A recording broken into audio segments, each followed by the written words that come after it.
الحمد لله نحمده ونستعينه ونستغفره ونؤمن به ونتوكل عليه ونعوذ بالله من شرور أنفسنا ومن سيئات أعمالنا من يهده الله فلا مضل له ومن يضلله فلا هادي له ونشهد أن لا إله إلا الله وحده لا شريك له ونشهد أن سيدنا وسندنا وحبيبنا وشفيعنا وطبيب قلوبنا وأولانا ومولانا محمدا عبده ورسوله صلى الله تعالى عليه وعلى آله وأصحابه وبارك وسلم تسليما كثيرا أما بعد فأعوذ بالله من الشيطان الرجيم بسم الله الرحمن الرحيم وقضى ربك ألا تعبدوا إلا إياه وبالوالدين إحسانا إما يبلغن عندك الكبر أحدهما أو كلاهما فلا تقل لهما أف ولا تنهرهما وقل لهما قولا كريما وعن عبد الله رضي الله عنه قال سألت النبي صلى الله عليه وسلم أي العمل أحب إلى الله عز وجل قال الصلاة على وقتها قلت ثم أي قال بر الوالدين قلت ثم أي قال ثم الجهاد في سبيل الله أو كما قال عليه الصلاة والسلام صدق الله مولانا العظيم وصدق رسوله النبي الأمي الكريم ونحن على ذلك لمن الشاهدين والشاكرين والذاكرين والحمد لله رب العالمين সকলে আমরা দুরূদ ইব্রাহিম পড়ি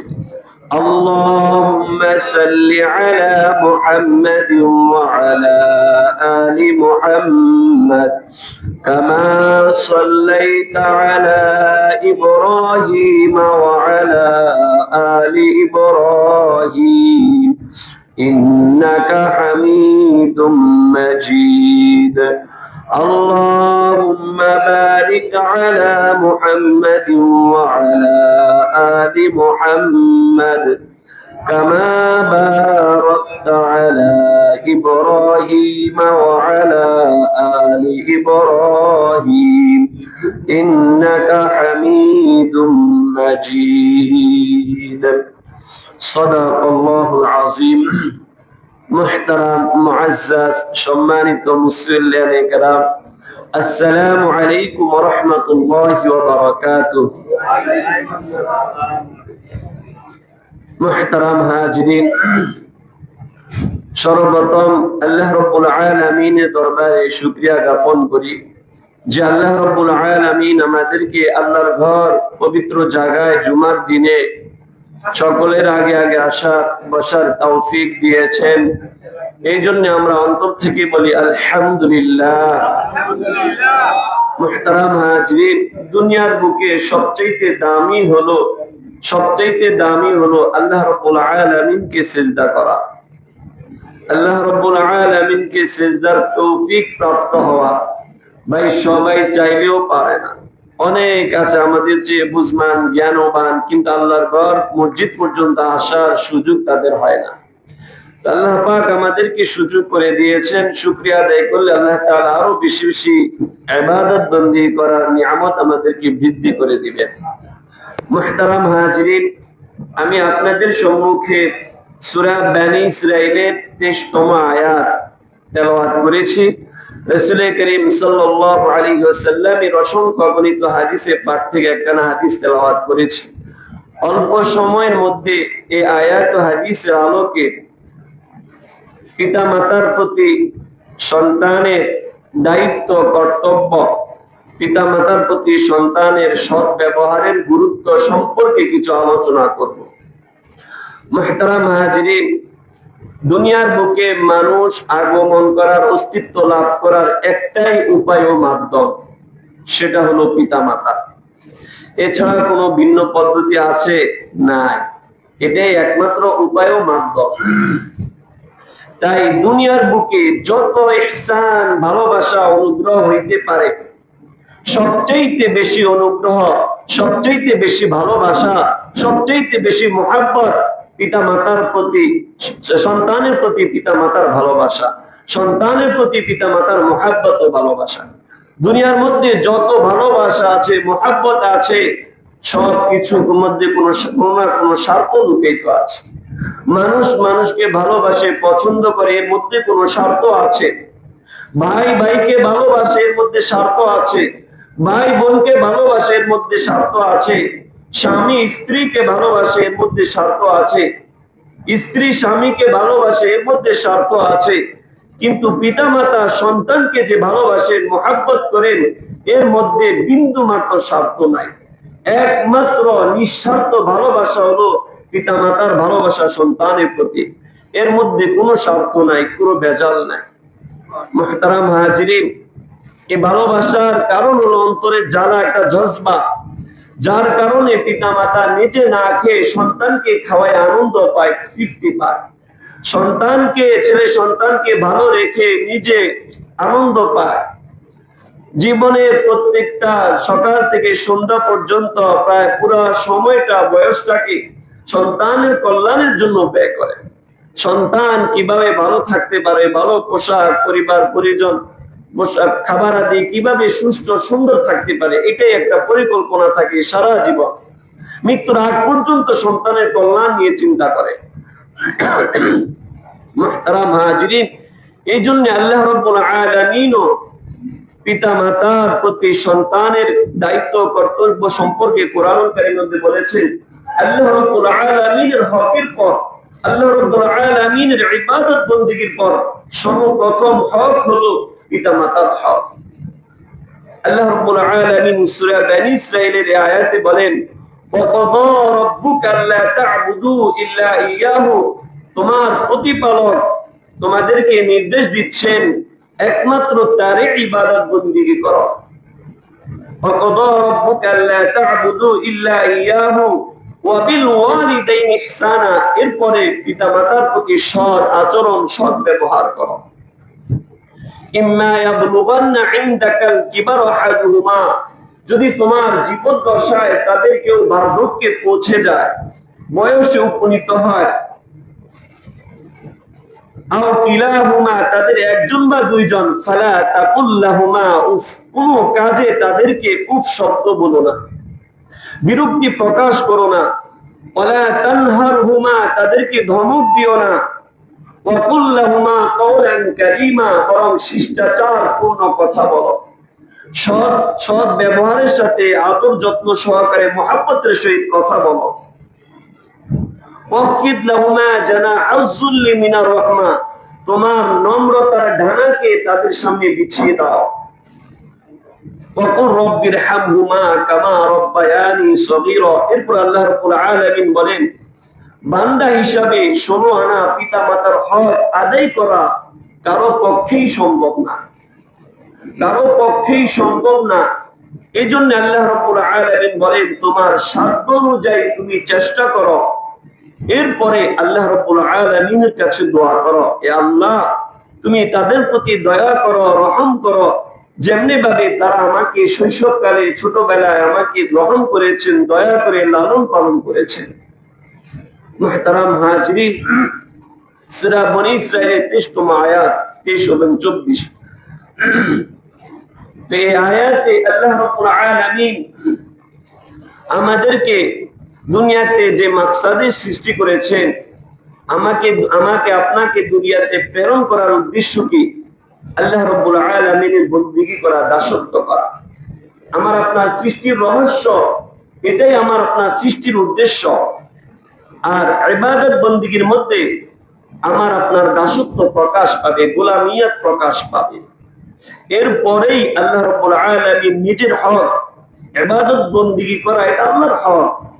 এরপরেই আল্লাহ রাব্বুল আলামিন বান্দার হকের কথা বর্ণনা করেছেন।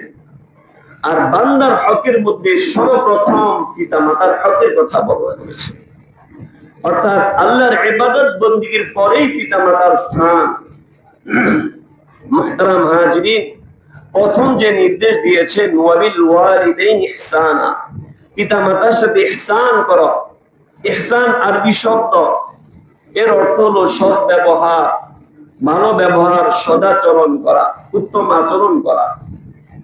মুহতারাম হাজিরিন, অর্থাৎ সব ক্ষেত্রে পিতামাতার সাথে সৎ আচরণ, সৎ ব্যবহার করতে হবে। আমি আমার জন্য, আমার পরিবার জন্য, ছেলে সন্তানের জন্য যে জিনিস পছন্দ করব, খাবার আদি হোক, পোশাক আদি হোক, ঠিক তেমনি ভাবে অনুরূপ ভাবে পিতামাতার জন্য তাই পছন্দ করতে হবে। আমি কোথাও গিয়েছি, নিজের জন্য ভালো জিনিস ক্রয় করেছি, পরিবার পরিজনের জন্য ক্রয় করেছি, পিতামাতার জন্য সেভাবে ক্রয় করতে হবে। তাদের জন্য তাদের পছন্দনীয় জিনিস কিনতে হবে। এটা হবে তাদের জন্য সৎ ব্যবহার। এমনকি পিতামাতার সাথে সৎ ব্যবহার করার জন্য পিতামাতা মুসলমান হওয়া জরুরি না। মুহতারাম হাজিরিন, হযরত আসমা রাদিয়াল্লাহু আনহা থেকে একটা হাদিস বর্ণিত। তিনি বলেন, আল্লাহ রাসূলকে, হে আল্লাহ রাসূল, আমার কাছে আমার মা দেখা করতে আসেন। আমার মা মুশরিকা, মূর্তি পূজা করে, সে তো মুসলমান না। তো তিনি আমার কাছে আসেন দেখা সাক্ষাৎ করতে, খোঁজ খবর নিতে। আমি কি তিনার সাথে সৎ আচরণ করতে পারবো? রাসূল করিম সাল্লাল্লাহু আলাইহি ওয়াসাল্লাম বলেন, সিলি উম্মাকি, তুমি তোমার মায়ের সাথে সৎ আচরণ করো, সৎ ব্যবহার করো, যদিও সে মুশরিক হোক, কাফের হোক। মুহতারাম হাজিরিন, আল্লাহ রাব্বুল আলামিন কুরআন কারীমের অন্য আয়াতে বলেন, ওয়াসাহিবুহুমা ফিদ দুনিয়া মা'রুফা, দুনিয়াতে তাদের সাথে সৎ ব্যবহার, সৎ আচরণ করো, ভালো ব্যবহার করো। পিতামাতা যে আদেশ করেন, বৈধ আদেশ নিষেধ, আমাকে সেটা পালন করতে হবে, যদি শরীয়ত কোনো বিরোধী না হয়, নাজায়েজ কোনো হুকুম না হয়। কারণ নাজায়েজের ক্ষেত্রে পিতামাতার হুকুমও মানা যাবে না। আল্লাহ রাসূল বলেন, লা তাআতা লিমাখলুকিন ফি মা'সিয়াতিল খালিক, সৃষ্টিকর্তার অবাধ্যতার মধ্যে কোনো মাখলুকের আনুগত্য জায়েজ নাই। এর ছাড়া যত বড় কঠিন হোক, পিতামাতা যদি আদেশ করেন, সেটা পালনে আমাকে আপনাকে সচেষ্ট হতে হবে। মুহতারাম হাজিরিন, আল্লাহ রাব্বুল আলামিন এই পিতামাতার অধিকার দিয়েছেন। এটা হলো 1 নাম্বার নির্দেশ, ওয়াবিল ওয়ালিদাইনি ইহসানা। দ্বিতীয় নির্দেশ, ইম্মা ইয়াবলুগান্না ইনদাকাল কিবার আহাদুহুমা আও কিলাহুমা, যদি তোমার জীবদ্দশায় তাদের একজন বা উভয়জন বার্ধক্যে পৌঁছে, বয়সে উপনীত হয়, ফালা তাকুল লাহুমা উফ, তাদের কোনো কাজে উফ শব্দ উচ্চারণ করো না। অর্থাৎ বিরক্তি প্রকাশ পায় এরকম ভাব তুমি নিও না, এরকম শব্দ উচ্চারণ করো না, যার কারণে তারা ব্যথা পায়, কষ্ট পায়। মুহতারাম হাজিরিন, তৃতীয় নম্বর নির্দেশ, ওয়ালা তানহারহুমা, তাদেরকে ধমক দিবে না। মুহতারাম হাজিরিন, যেখানে উফ শব্দ বলা যায় না সেখানে ধমক দেওয়া তো দূরের কথা। আল্লাহ রাব্বুল আলামিন বার্ধক্যের কথা কেন বললেন? মানুষ যখন বয়সে উপনীত হয়, বেশি বয়স হয়, তখন তাদের বিবেক বুদ্ধি জ্ঞান বুদ্ধি লোপ পায়, জ্ঞান বুদ্ধি কমে যায়, বুদ্ধি বিবেচনা করতে পারে না, বাচ্চাদের মতো অবুঝ নাদান বাচ্চাদের মতো হয়ে যায়। খেয়েও বলে আমি মনে খাই নাই, আমাকে খাবার দেয় না। ভালো থাকলেও বলে আমি ভালো নেই। বিভিন্ন অজুহাত তৈরি হয়, এটা তাদের বার্ধক্যের কারণ। আল্লাহ রাব্বুল আলামিন বলেন ওই সময় খুব ধৈর্য সহকারে তাদের সাথে সৎ আচরণ করো, সাবধান, খুব শব্দ উচ্চারণ করো না, ধমক তো দূরের ব্যাপার। মুহতারাম হাজিরিন, আফসোসের বিষয়, দুঃখের বিষয়, এমন এমন সন্তানও আছে শুধু উফ নয়, পিতা মাতার উপর অত্যাচার পর্যন্ত করে, গায়ে হাত পর্যন্ত দেয়। মুহতারাম হাজিরিন, ছোট্ট একটা ঘটনা বলি। এক লোককে তার সন্তান আঘাত করতেছে, মারতেছে, সন্তান পিতাকে মারতেছে, খেয়াল করি। তো পিতাকে মারতে মারতে ঘরের বাইরে নিয়ে আসছে সন্তান পিতাকে। একটা পর্যায়ে যে পিতা বলতেছে বাবা আমাকে আর সামনে নিও না, যদি আমাকে আর সামনে নাও তাহলে তুমি ধ্বংস হয়ে যাইবা। সন্তান বলতেছে কেন, কি জন্যে? আমি আমার পিতাকে মারতে মারতে পর্যন্ত এনেছি, এটাই আমার পাপের ফসল, আজকে তুমি আমাকে সেই তাই করলা। মুহতারাম হাজিরিন, যেমন আমি ব্যবহার করব, বার্ধক্যে যদি আমি উপনীত হই আমি সেই ব্যবহারই পাব। তাই আমাকে ভবিষ্যতের চিন্তা করে হলেও আমার আপনার পিতা মাতার সাথে সৎ আচরণ সৎ ব্যবহার করা উচিত, কারণ যাতে আমার সাথে এরকম না হয়। কলিজার টুকরা সন্তান যার জন্য আমি দিন রাত একাকার করে দিয়েছি, সেই সন্তানের দ্বারা যদি আমি লাঞ্ছিত হই, অপমানিত হই, এর চেয়ে চরম দুঃখ আর হতে পারে। মুহতারাম হাজিরিন, তাহলে কিভাবে তাদের সাথে কথা বলতে হবে, আচরণ করতে হবে, আল্লাহ রাব্বুল আলামিন শিখিয়ে দেন। ওয়াকুল লাহুমা কওলান কারীমা, তাদের সাথে খুব নম্র সহকারে শিষ্টাচারের সাথে ভদ্রতার সাথে কথা বলো। পিতা মাতার সাথে ভদ্রতার সাথে, এত ভদ্রতার সাথে আল্লাহ রাব্বুল আলামিন বলেন ওয়াফিজ লাহুমা জানাহাজ যুলি মিনার রাহমা, তুমি নিজেকে তাদের সামনে নত করে দাও, সারেন্ডার হয়ে যাও, মাথাকে ঝুঁকিয়ে দাও। ওয়াফিজ লাহুমা জানাহাজ যুলি মিনার রাহমা, হ্যাঁ, লোক দেখানোর জন্য নয়, আল্লাহ রাব্বুল আলামিনের রহমত লাভের আশা। এরপরে তাদের জন্য দোয়া করো, ওকুর রব্বিরহামহুমা কামা রাব্বায়ানি সগীরা, হে আল্লাহ তাদের প্রতি দয়া করো, আমি তাদের হকগুলো আদায় করতে পারছি না, বান্দা হিসেবে ত্রুটি বিচ্যুতি হয়ে যায়, আপনি দয়া করে আমাকে ক্ষমা করেন, তাদের প্রতি রহম করেন, যেভাবে তিনারা আমাকে ছোটকালে দয়া করেছে, রহম করেছে, লালন পালন করেছে। মুহতারাম হাজিরিন, পিতা মাতার সাথে সৎ আচরণ সৎ ব্যবহার সম্পর্কে আল্লাহ রাব্বুল আলামিন কুরআনুল কারীমে বিভিন্ন আয়াতে বিভিন্ন ভাবে নির্দেশ দিয়েছেন। সন্তানের প্রতি যে জায়গায় পিতা মাতার হকের আলোচনা করেছেন সমানভাবে বলেছেন পিতা এবং মাতা দুজনের সাথে সৎ আচরণ সৎ ব্যবহার করতে হবে। কিন্তু কোথাও কোথাও মায়ের অধিকারটা একটু আলাদাভাবে উল্লেখ করেছেন। আল্লাহ রাব্বুল আলামিন কুরআনুল কারীমের এক আয়াতে বলেন ওয়াসাইনাল ইনসানা বিওয়ালিদাইহি, আমি মানুষকে নির্দেশ দিচ্ছি পিতামাতার সাথে সৎ আচরণের। ফাহামালাতহু উম্মুহু ওয়াহনান আলা ওয়াহনিন, কারণ তার মাতা তাকে কষ্টের পর কষ্টে গর্ভধারণ করেছে। ওয়াফিসালুহু ফি আমাইনি, এবং 2 বছর দুগ্ধ দান করেছে, দুধ পান করিয়েছে। আনিশকুরলি ওয়া লিওয়ালিদাইক, অতএব তুমি আমার এবং তোমার পিতামাতার কৃতজ্ঞ হও। ইলাইয়াল মাসির, কারণ পরিশেষে তোমাকে আমার কাছেই প্রত্যাবর্তন করতে হবে।